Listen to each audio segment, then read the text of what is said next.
mabibigyan po tayo ng pagkakataong tapusin yung mga pag-aaral po natin. Tapusin po natin. Kasi yun po ang unang-unang mahalaga sa buhay ng tao.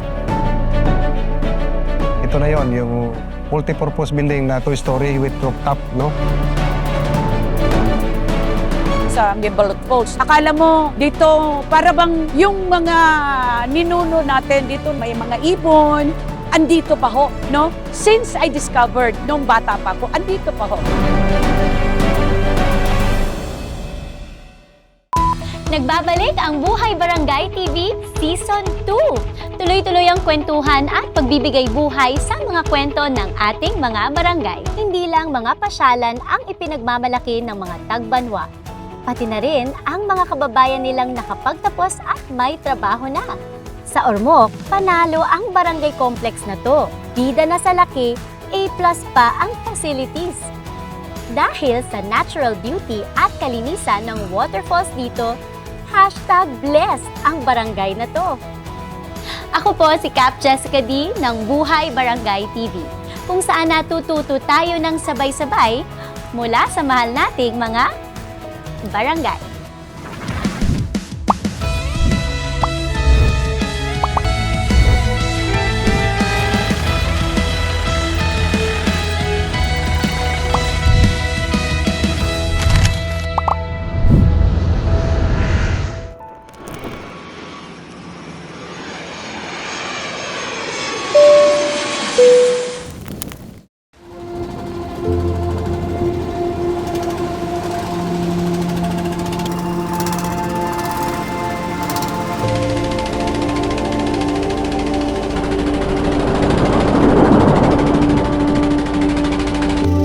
Dito sa bayan ng Kalamyang Group, ang tagbanwa ng Puron, sila po ang unang tao.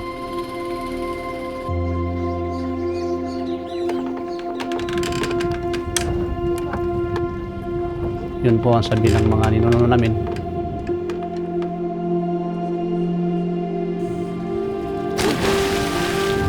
Halos lahat ng residente ng Barangay Kabugaw ay katutubo na umaasa sa pangingisda at pagtatanim.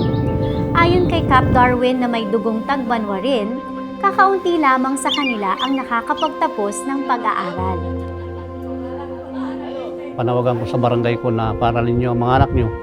Kasi ang tradisyon nila, maagang nag-aasawa, dapat maging tiyaga tayo sa pag-aaral para wala namang problema sa pinansyal.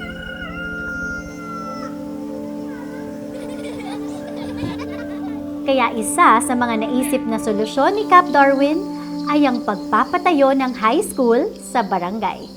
Nung panahon po namin mag-aaral ka po ng high school, kailangan mo pa pong tumawid ng town proper. Ngayon po, may eskwela na po yung komunidad na sekundarya po.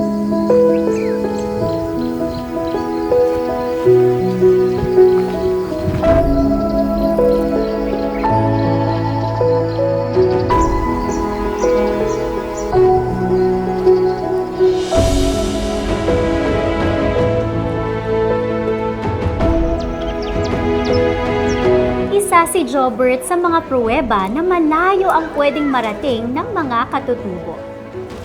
Kung dati, puro tagalabas ang namamahala sa tourist destinations dito sa barangay, ngayon, iba na. Ayan ang mga houseboat, hauling houseboat. Ang Kayangan Lake ay puro katutubo ang namamahala. Si Jobert na isa sa mga tagbanwang nagtiyagang makapag-aral ay nagtatrabaho na bilang bookkeeper sa Kayangan Lake. Nakikita ko naman si Jobert may malasakit sa katutubo, 3 years o 4 years. Nag-aral sa Pirto, kaya English. Kaya nakikita ko sa kanyang puso, sa kanyang pagkatao ang magserbisyo sa kanyang kapwa Albanwa.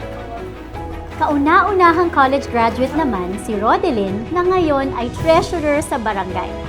Ayon kay Cap, siya ang nagsisilbing halimbawa sa mga kabataang tagbanwa.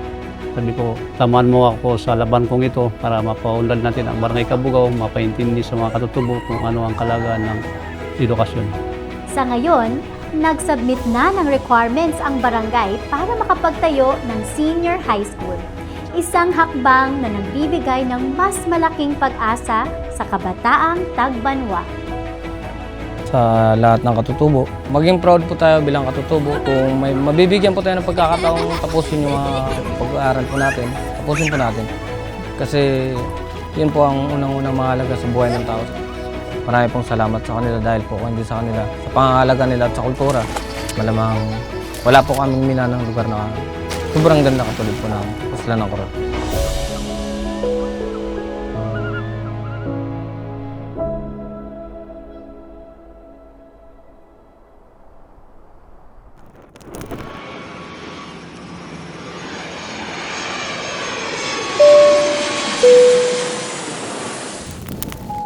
Ako po ay naniniwala na itong lahat na facility ito nakakatulong sa lahat ng mga residente at saka hindi residente na may kailangan dito sa barangay hall natin. Dating iilang gusali, ngayon isa ng ganap na complex. Ito ang kwento ng barangay Doña Feliza Mejia. Since 2018, nung nailik ako as punong barangay, ang structure lang talaga dito, ito lang covered court. Itong dalawang building na to, wala pa to. Nag-extend ako para lahat na taga-community, mga senior citizen, mga youth, at saka iba pa na mga clientes. Ginawa ko session hall, aircon, lahat. Tapos expand din ako sa likod, ginawa naming pantry or kitchen. Gumawa tayo ng dalawang 24 hours na comfort room for PWD. Malaki, tag 1 meter yung pinto. Yung dati naming barangay hall, ginawa naming health center para lahat at saka lupon tagmayapa, yung dati naming session hall. Tapos sa likod, ginawa naming iski office.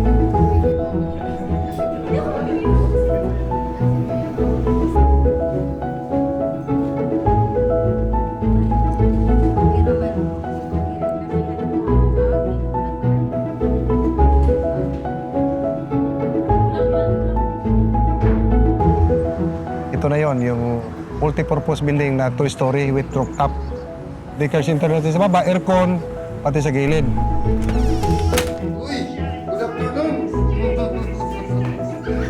Hindi biro ang gastusin sa pagpapatakbo ng isang complex na tulad nito.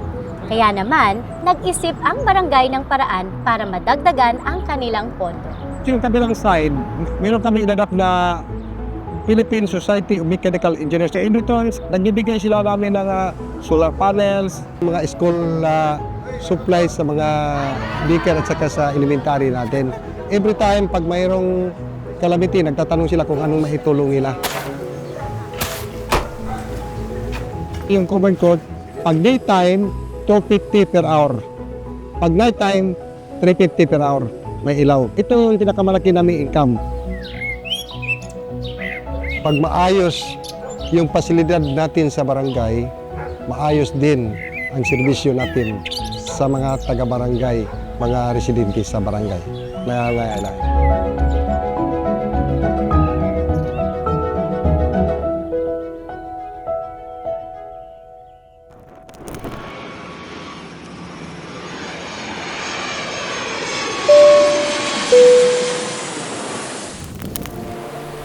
Dayon kamo sa Membalot Falls, Pride of Barangay Puron.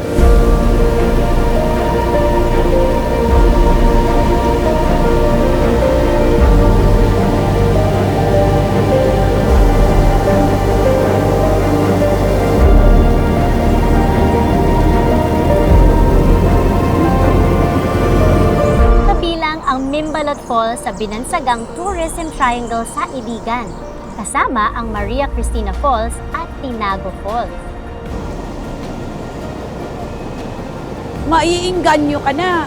Kasi it's natural, hanggang sa tuktok, pwede mong lapitan ang Membalot Falls. Paano nga ba napapanatili ang true beauty ng Membalot Falls? Regular itong nililinis ng mga mismong nagtitinda dito. Kailangan po kung magtitinda kayo doon, kailangan yung mga basura, dadalhin nyo, huwag nyong iwan. Mag-clean up drive din sila twice a month po. Tsaka sa barangay, sa twice or thrice a week, nag-inspection kami. So dito ang ginagawa nila, magtitinda, hanap buhay nila, maglilinis, at saka mag-orient po ng mga bisita na pumapasok. Sa amin po, mahalaga po yung magtitinda po. Gawa po ng parang support na lang po sa family nila po, yung mga needs nila. Minsan may pagkakataon naman na magtaktuan tayo, napaka-problema, mawawala lang pa sabi, nandito kami lahat. Masaya kami pag kami nagtitinda dito. Sa Balot Falls. Akala mo dito para bang yung mga ninuno natin dito may mga ibon, andito pa ho, no? Since I discovered nung bata pa ako, andito pa ho. Yung environment talaga niya, pati-feel mo talaga as is po since hindi namin pinuputol yung mga kahoy. Po, ang environment natin, pinupuktahan namin para po sa next generation po. Yun ang aming pakay dito na i-preserve natin.